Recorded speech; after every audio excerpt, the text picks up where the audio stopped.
నమస్తే welcome to fourth state news. Srikakulam జిల్లా ఆంధ్రప్రదేశ్ రాష్ట్రం దండకారణ్యంలోని ఆదివాసీలపై భారత ప్రభుత్వం కగార్ ఆపరేషన్ పేరిట యుద్ధాన్ని ప్రకటించడం తమ పౌరులను తానే చంపడం అవుతుంది అని కమ్యూనిస్టు పార్టీలో ప్రజా సంఘాలు తీవ్రంగా ఖండించారు. ఈ రోజు బొడ్డుపాడు అమరవీరుల స్మారక హాల్లో కమ్యూనిస్టు పార్టీలో ప్రజా సంఘాలు సమావేశమయ్యాయి. ఈ సందర్భంగా పౌర హక్కుల సంఘం జిల్లా అధ్యక్షులు పత్రి దానేష్ మాట్లాడుతూ గత 2 నెలల కాలంలో సుమారు 120 మంది ఆదివాసులను మావోయిస్టులు భారత సైన్యం కాల్చి చంపింది. దీనికి బీజేపీ ప్రభుత్వం నాయకత్వం వహిస్తూ ఆదివాసీలపై యుద్ధాలు ప్రకటించింది.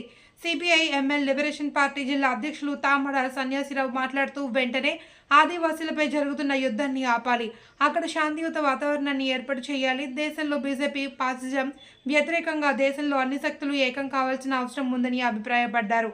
ఆదివాసీలను పాలకవర్గాలు చంపుతూ వస్తున్నాయి, ఈ దాడులను ఆపాలి అని, అక్కడ శాంతియుత వాతావరణాన్ని ఏర్పాటు చేయాలి అని.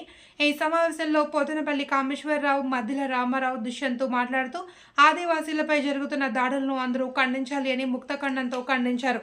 ఈ కార్యక్రమంలో గోరకల బాలకృష్ణ, మద్దిల రామారావు, పోతనపల్లి కుసుమ, ఢిల్లీరావు, వైకుంఠరావు, పోలారావు, జగదీష్ తదితరులు పాల్గొన్నారు.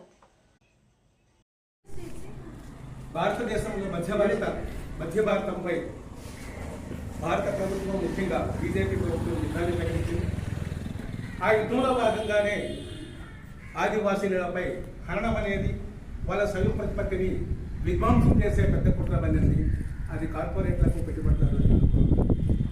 ఆ యుద్ధానికి వ్యతిరేకంగా పౌర హక్కుల సంఘం దేశంలో నలుమూలలో ఉన్నటువంటి హక్కులు, మేధావులు, డాక్టర్లు, ఇంజనీర్లు మొత్తం 150 మంది బృందమై ఆ ఆదివాసీ ప్రాంతాలకి నిధి నిర్ధారణ కోసం వెళ్ళేటప్పుడు భారత సైనికులు దాన్ని అడ్డుకొని వాళ్ళని ఇళ్లకు పంపించే కుట్ర చేసినారు. భారతదేశ అంతర్భాగంలో ఉన్న మధ్య భారతంలో ఆదివాసీలపై జరుగుతున్న విధ్వంసానికి ట్యాక్స్ ఫైలింగ్ చేయడం అనేది రాజ్యాంగం కల్పించినటువంటి హక్కు. ఆ హక్కును కూడా వాళ్ళకు కావాల్సినారు. ఆ కగారుకు వ్యతిరేకంగా దేశంలో నలుమూలల హక్కుల సంఘాలు పోయినటువంటి వాటిని అడ్డుకున్నటువంటి చర్యకు వ్యతిరేకంగా ఈరోజు ఇక్కడ అమరవీరుల స్మారక మందిరం బొడ్డపాడులో ముఖ్యంగా సిపిఐఎం లిబరేషన్ పార్టీ సభ్యులు, వాళ్ళ యొక్క జిల్లా కమిటీ కార్యదర్శి, అలాగే న్యూ డెమోక్రసీ పార్టీ సభ్యులు, జిల్లా బాధ్యులు బాలకృష్ణ, అలాగే పీఓడబ్ల్యూ మహిళా సంఘ విభాగము జిల్లా అధ్యక్షురాలు మదనపల్లి కుసుమ, అలాగే ఇతర ప్రజాస్వామికవాదులు, బుద్ధిజీవులు, కమ్యూనిస్ట్ పార్టీ మెంబర్సు పౌర హక్కుల ఫ్యాక్ట్ ఫైండింగ్ని పోలీసులు, సైన్యం అడ్డుకోవటమైన దాని మీద మేము ఖండిస్తున్నాము. వెంటనే ప్రభుత్వము కగార్ ఆపరేషన్ని, అంతిమ యుద్ధాన్ని ఆపివేయాలి. అక్కడ ప్రజలు జీవించడానికి ఆ ఆదివాసుల యొక్క హక్కులను పరిష్కరించి ఒక శాంతియుత వాతావరణాన్ని ఏర్పాటు చేయాలని చెప్పేసి ఈరోజు ఇక్కడ కూర్చున్నటువంటి వక్తలు, మేధావులు అందరూ కూడా, ఎమ్మెల్యే పార్టీ సభ్యులందరూ కూడా మాట్లాడినారు. వాళ్ళందరికీ కూడా పౌర హక్కుల సంఘం ఉద్యమాభివందనాలు తెలియజేస్తున్నది.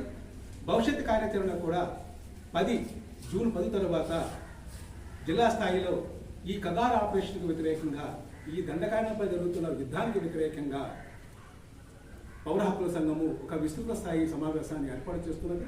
ఆ సమావేశంలో కూడా ఇక్కడ పాల్గొన్నటువంటి కమ్యూనిస్ట్ పార్టీలకి, ప్రజా సంఘాలకి, మహిళా సంఘ సభ్యులందరూ కూడా పౌర హక్కుల సంఘము ఆహ్వానిస్తున్నది. ఆ సభను కూడా విజయవంతం చేయాలని చెప్పేసి పౌర హక్కుల సంఘం విజ్ఞప్తి చేస్తుంది. పోరాటం జీవించే హక్కుకై, పోరాటం జీవించే హక్కుకై, పోరాటం కగార్ ఆపరేషన్కు వ్యతిరేకంగా.